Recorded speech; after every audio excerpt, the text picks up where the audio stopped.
our very own Josh Hyde, who serves as the president of the KC Atheist Coalition.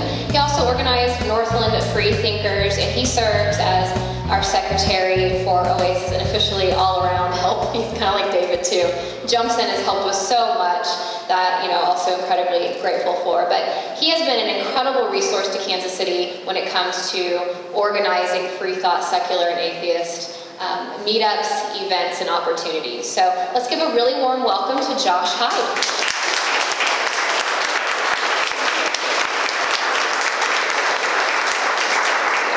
My topic is diversity and community, and when kind of trying to figure out what I want to talk about, whether it's what we can do as a community to build that diversity, or what are the foundations for what should drive our attempts to increase diversity in our community, I kind of settled on doing both, and thankfully it didn't end up being an hour and a half long.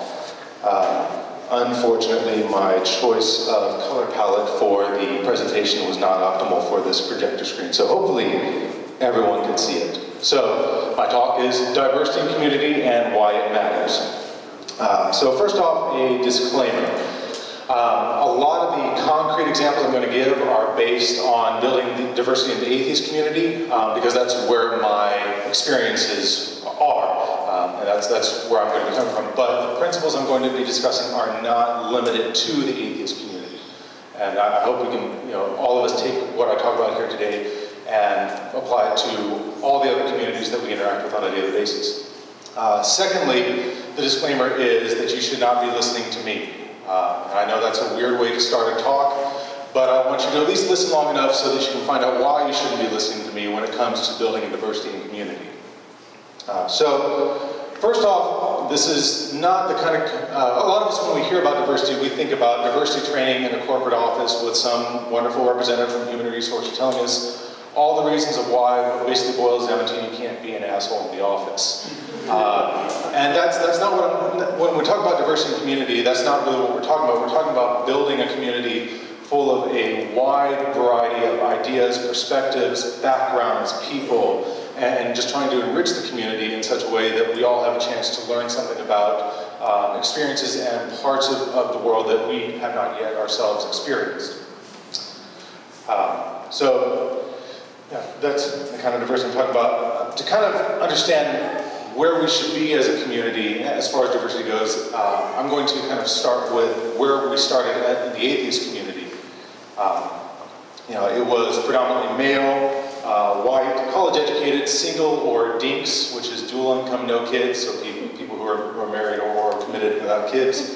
Heterosexual, cisgendered, which means that your gender identity matches your sex, so I'm male, and both in my sex and gender identity. Able-bodied, and honestly formerly Christian, just a lot due to the kind of demographics that we live in here in the Bible Belt. Where we are today, we're a little less male, a little less single dinks. With stuff like Oasis, we've started bringing a focus on family, providing resources for people with kids. So it's not just all about meeting in bars and having a drink with your friends, which is a great thing to do, but not the exhaustive list of activities you want. And we're getting a little less formally Christian. And even in Oasis, I mean that in a sense of not just people who come from Christian backgrounds or come from a formerly religious background, but also building a community inclusive of people of different religious beliefs. So building those friendships between the religious and non-religious. However, despite the work that we've done, the progress we've made, we're still pretty heterosexual, cisgender, able-bodied, white, college-educated. It's kind of a predominant theme that we continue working towards removing or diversifying with, but we're not quite there. So kind of where we end is basically a community that is devoid of racism, sexism, ableism, cissexism, heterosexism, ageism, classism, and all sorts of other isms that I probably have forgotten and or cannot fit onto this slide. And I know that's a very ideal state that we're not probably, within our lifetime, we're not going to reach this egalitarian utopia that we all want to live in. But it is kind of the end state which we're working toward. So the question is, how do we get there? The end state definitely has a value in and of itself, in that it's a free society where people are allowed to be themselves.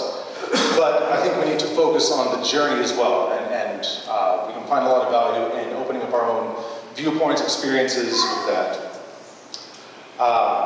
And I think part of that is that we need to change how we think of diversity in community. I think the question we often ask when trying to build diversity in communities is how can we bring a diverse array of people into the community?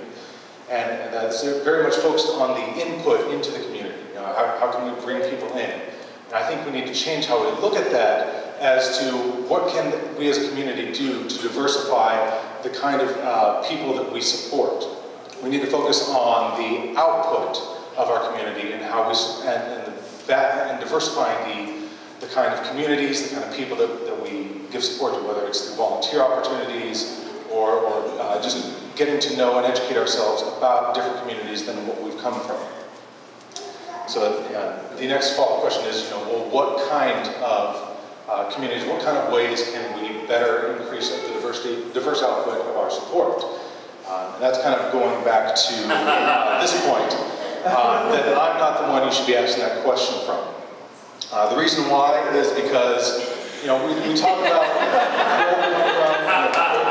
I'm white, I'm male, I'm 99% heterosexual because, you know, let's all be honest, everyone's at least a little bit bi. I'm college educated, single, cisgender.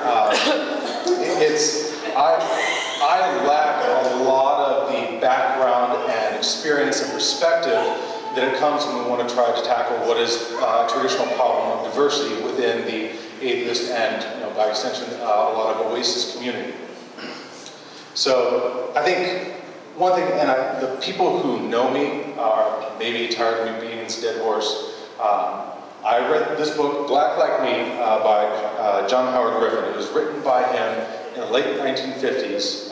He was a white man who dyed his skin so that he appeared African American, and then traveled through the southeast United States during the early 60s, late 50s, early 60s, and wrote about his experiences. And one of the biggest, two big takeaways from this was one, it is very, very easy to miss how a community is either discriminated against or failing to meet the needs of an individual when you are either not the target of that discrimination or your needs are being met. It's very hard to be able to step back outside of yourself and say, okay, this is how we're failing, or this is what we're doing wrong, this is what we can do better. The second takeaway is he writes about a story of how they got together a group of representatives from the black community and then some professors from a local university who happened to be white. And they raised the question of, you know, what can we be doing better to help bring about equality, racial equality in our society? And the white professor got up and started telling the representatives from the black community what they should be doing better, what the solution to the problem facing the black community was. And it was a problem of where someone, again, lacks the perspective and the ability to approach the problem with the right experience to be able to identify the solutions and problems. And so, like going back to what I said, I'm not the one you should be listening to. This is a case where people like me should sit down, shut up, and listen to what people have to say when it comes to increasing diversity in our community.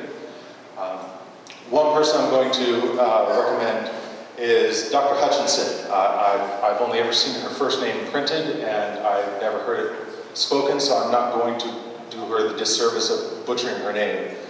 But she talks about how the traditionally humanist atheist organizations have failed to meet a lot of the needs of problems that typically affect communities of people of color.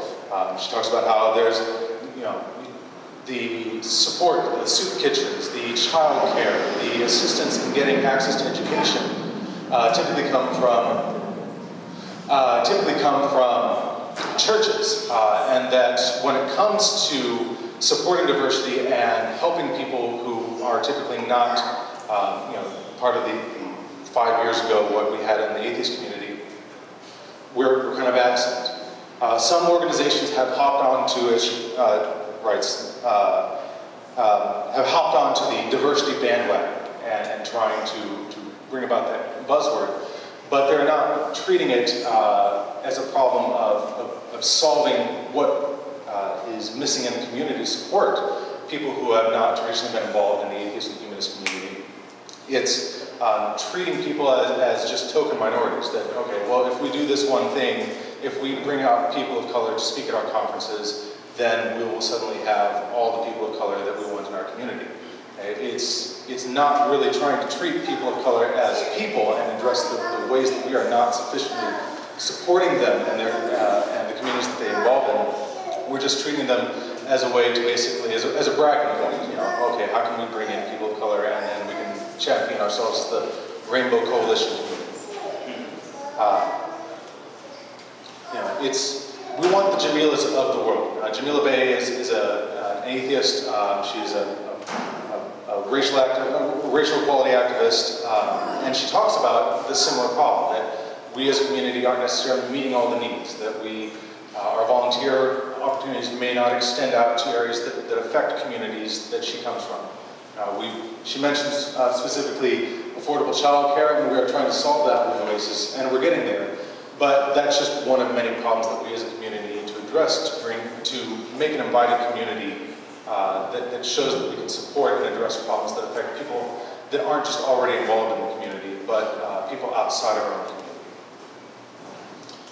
So when I've historically talked about making a diverse community and addressing issues that tend to exist outside of what was traditionally talked about, you know, issues of sexism, issues of racism, issues of anti-LGBT, I've gotten pushback from people calling it pandering. Panda, right? There we go. All right. It's because, yeah, if you're treating the need to reach out into communities and support people that exist outside of your existing community as just a means to bring people in and not actually trying to help other people, yeah, that is pandering. You're like I said, you're just doing it so that you can claim that, you know, we've got the Rainbow Coalition of communities. And that's not what we should be doing, that's not what we are doing, but it is something we need to be cognizant of and conscious of, in that when we go out and reach out to communities and do support in various ways that extend beyond just the people of our own community, we need to make sure that it's doing it just because we want to support people. We want to create a community that is open and inclusive to people, and make sure that we're not just treating individuals as these single issue community members, but as people, as a whole. So these kind of activities aren't about who's watching. It shouldn't be about who's watching. We shouldn't go out and do volunteer activities. We shouldn't champion issues of equal access to education, of issues of voter suppression. We shouldn't be targeting these activities simply because we want to make sure that we can say we're a diverse community. We should be doing it because these are issues affecting real people. These are issues that need to be addressed, and they are affecting people that we need to support. And they're affecting people that are part of our community, even if they're not yet actively participating in it. If we want the Jamila Bays of the world to feel welcome in our community, we need to be addressing issues that do affect them. You know, if we limit ourselves to cleaning up parks, which is still a good thing to do, or targeting volunteer opportunities that affect only affluent areas, we're not going to be building the kind of community that we should be to support everyone, regardless of where they come from or who they are. So, one step to kind of help increase what you know and the kind of issues that we should be doing is, again, not listening to me, but going out and listening to what people who are affected by these issues of diversity have to say. As just kind of some examples, there are organizations you can subscribe to, such as Secular Woman, which is an organization trying to bring together and raise awareness of issues affecting women within the secular community, and use the secular community to garner support and raise awareness of these issues. We've got locally the KC Freethinkers of Color, which is an organization for people of color who are either questioning on the religious spectrum or are atheists, you know, whatever. However, if you feel you fall into that Freethinkers bucket, you may want to consider joining this organization, or if you know someone who would be interested in this organization, let them know that there is a community, an organization dedicated to supporting people of color who are freethinkers. And then beyond that, there are organizations like the Black Freethinkers. They've got a Facebook page you can subscribe to. they do things like organize National Day of Solidarity for freethinkers of color. So they just organize these nationwide events. It's not necessarily an organization for me directly, but it is an organization that raises awareness of issues that I may not encounter myself on my day-to-day business. It helps me keep aware of issues that are affecting people that aren't necessarily me. And beyond just the people, just the organizations, there are people you can follow. There are a number of blogs, and this is, I should mention, these are by no means exhaustive lists. There are plenty of organizations out there that are worth following. These are the only ones that I knew off the top of my head. Again, Dr. Hutchinson, you can follow her on Twitter. Again, I won't butcher her name. Jamila Bay, who I mentioned earlier. Hina Dadaboy is a friend of mine. She's a poly kink-friendly, former Muslim woman, person of color. She deals a lot with these issues. She blogs about them, raises awareness, and tries to point out when we as a community, and when I say we, I mean the atheist community, fail to properly address or even sometimes perpetuate problems with this. Greta Christina, you may have heard about her. She's an LGBT activist, an atheist activist, and she loves her shoes and dresses. So if you want to